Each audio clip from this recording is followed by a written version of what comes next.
గౌరవనీయులు doctor RS Praveen Kumar గారు. జై తెలంగాణ. మళ్ళొకసారి గట్టిగా జై తెలంగాణ, జై భీమ్. Hello hello.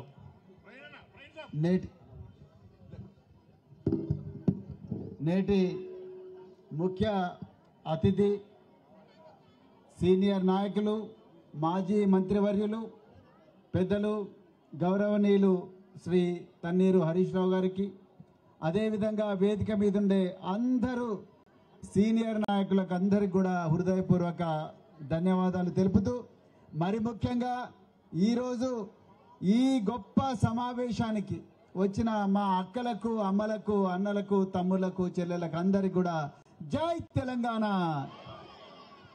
మిమ్మల్ని అందరినీ చూస్తుంటే మరి పాత రోజులు గుర్తుకొస్తున్నాయి.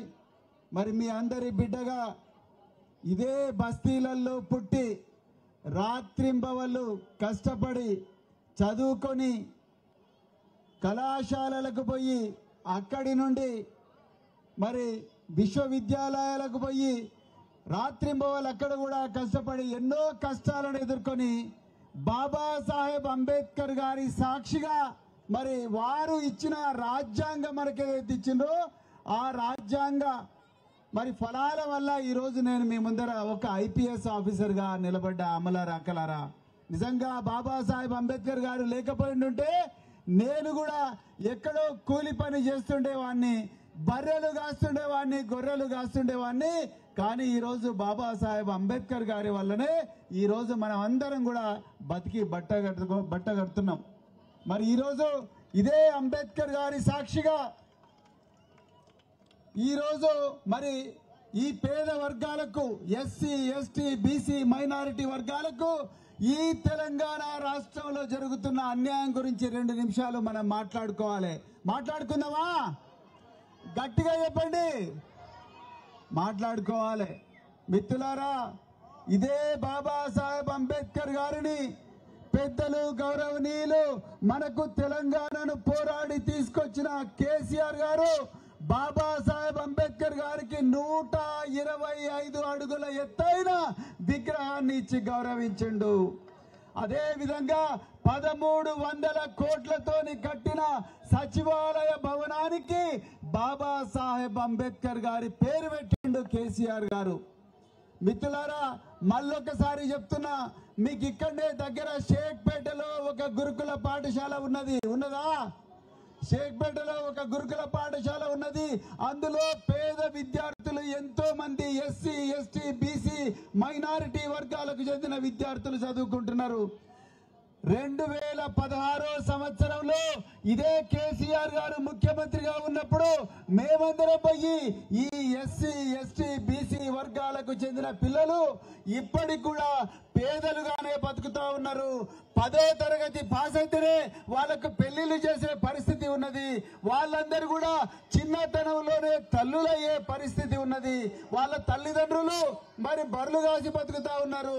వాళ్ళ ముత్తాతలు కూడా అదే కూలీనాలు చేసి బతుకుతా ఉన్నారు. వాళ్ళను ఆఫీసర్లుగా చేయాలి, వాళ్ళను పైలట్లుగా చేయాలి, వాళ్ళను ఐపీఎస్లుగా చేయాలి, ఐఏఎస్లుగా చేయాలి, డాక్టర్లుగా చేయాలి, ఇంజనీర్లుగా చేయాలి, వాళ్ళను ఆ గుడిసెల నుంచి బయటికి తీయాలి అని చెప్పి కేసీఆర్ గారి దగ్గరికి ప్రపోజల్ తీసుకపోతే, మీరు జాగ్రత్తగా వినాలి, కేసీఆర్ గారి దగ్గరికి ప్రపోజల్ తీసుకపోతే ఒక్క దెబ్బకే 8,000 కోట్ల రూపాయలు ఇచ్చి 1000 గురుకుల పాఠశాలలు పెట్టాం గొప్ప ముఖ్యమంత్రి కేసీఆర్ గారు.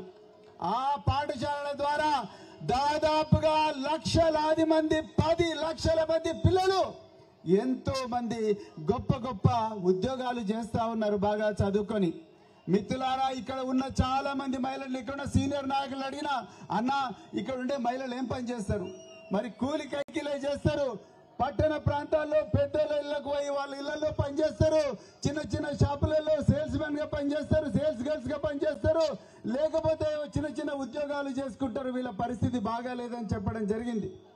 కానీ కేసీఆర్ గారు ఈ పేదరికం నుంచి వీళ్ళని విముక్తి చేయాలని చెప్పి ఒక్కొక్క విద్యార్థి మీద 1,20,000 రూపాయలు సంవత్సరానికి ఖర్చు చేసి వాళ్ళందరూ కూడా అమెరికా, ఆస్ట్రేలియా, లండన్, ఎక్కడెక్కడో ప్రపంచంలో ఎన్ని ఖండాలుంటే అన్ని ఖండాలకు పంపించి డప్పులు కొట్టిన చేతులతోనే డాలర్లు కూడా సంపాదించే విధంగా మన బిడ్డలను తయారు చేసిన గొప్ప ముఖ్యమంత్రి మరి కేసీఆర్ గారు. మిత్రులారా, ఈ రోజు కట్ చేస్తే ఈ రోజు రేవంత్ రెడ్డి గారు ముఖ్యమంత్రి అయి 2 సంవత్సరాలైంది. 110 మంది పిల్లలు చచ్చిపోయినరు స్కూళ్ళల్లో. మన పిల్లలను చదివిద్దామని చెప్పి మన స్కూళ్ళకు పంపిస్తే ఇలా పిల్లలు శవమై వచ్చే పరిస్థితి వచ్చింది.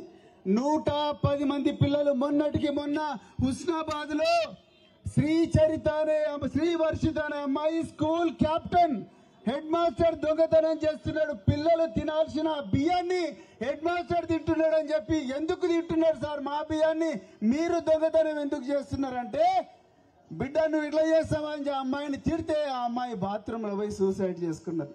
ఇదే షేక్పేటలో ఆకాష్ అనే పిల్లగాడు సూసైడ్ చేసుకున్నాడు. బచ్చల కూర శ్రీకాంత్ అనే పిల్లగాడు భువనగిరిలో సూసైడ్ చేసుకున్నాడు. ఆ విధంగా 110 మంది పిల్లలను చంపిన దుర్మార్గులు ఈ కాంగ్రెస్ నాయకులు ఏ ముఖం పెట్టుకొని మన దగ్గరకు వస్తున్నారు. సైదాబాద్ లో ఉండే జువెనైల్ హోమ్ లో పిల్లలను చదివిద్దామని తల్లిదండ్రులు పంపిస్తే ఆ పిల్లల మీద ప్రిన్సిపల్ లైంగికంగా అత్యాచారం చేస్తే కనీసం ఆ పిల్లలను పరామర్శించలేనికి పోని సీతక్క గారు ఇవాళ మన దగ్గరకు వచ్చి హస్తం గుర్తుకు ఓటేయమని అడుగుతా ఉన్నారు. రక్తం తడిసిన చేతులతోని హస్తం గుర్తుకు ఓటేయమని అడుగుతా ఉన్నారు. వీళ్ళు మన పిల్లలను కాపాడుకుంటారా? ఒక్కసారి ఆలోచించండి. కేసీఆర్ గారు ఎస్సీ, ఎస్టీ, బీసీ, మైనారిటీ వర్గాల ప్రజలకు అందరు కూడా వీళ్ళు ఎన్ని రోజులు కూలి పని చేస్తారు, ఎన్ని రోజులని బోర్లు తోముకుంటూ బతుకుతారు, ఎన్ని రోజులని బర్రెలు కాసుకుంటూ బతుకుతారు. వీళ్ళు కూడా డాక్టర్లు, ఇంజనీర్లు, కాంట్రాక్టర్లు కావాలంటే రేవంత్ రెడ్డి ఈ వర్గాలకు సంబంధించిన డబ్బులన్నీ కూడా కేవలం మెగా కృష్ణారెడ్డికో, లేకపోతే పొంగులేటి శ్రీనివాసరెడ్డికో, లేకపోతే సీఎం రమేష్ కో, ఇంకెవరికో వాళ్ళ దగ్గరున్న కాంట్రాక్టర్లకు, వాళ్ళ బంధువులకు ఇస్తున్నారు. మనను మాత్రం బోళ్ళు దోమమంటున్నారమ్మా, మనను మాత్రం కూలినాలు చేయమంటున్నారు. పొద్దున 2 గంటలకు లేచి అన్నం వండుకొని సత్తి కట్టుకొని రేడియో జాకెట్ వేసుకొని అందరూ నిద్రపోతుంటే మనం చీపురు కట్టలు పట్టుకొని రోడ్లు ఊడవాలంట. రేవంత్ రెడ్డి పిల్లలు మాత్రం, పొంగులేటి శ్రీనివాసరెడ్డి మాత్రం, మెగా కృష్ణారెడ్డి మాత్రం, వాళ్ళు మాత్రం విమానాలలో తిరగాలంట.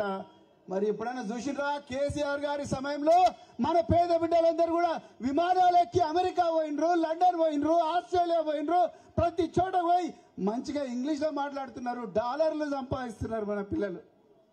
కానీ అలా రేవంత్ రెడ్డి వచ్చిన తర్వాత చచ్చిపోయి శవాలై తిరిగి వస్తున్నారు.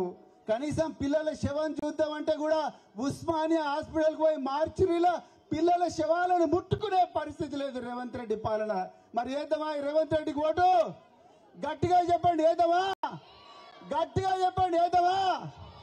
బరాబర్ మనం కారు గుర్తుకే ఓటేయాలి, కేసీఆర్ గారిని మళ్ళీ ముఖ్యమంత్రి చేసుకోవాలి. ఇక్కడ ఈ జూబ్లీహిల్స్ లో మాగంటి సునీత గారి కారు గుర్తుకే మనం ఓటేయాలని చెప్తూ, కారు గుర్తుకే, గట్టిగా చెప్పండి కారు గుర్తుకే. జై తెలంగాణ.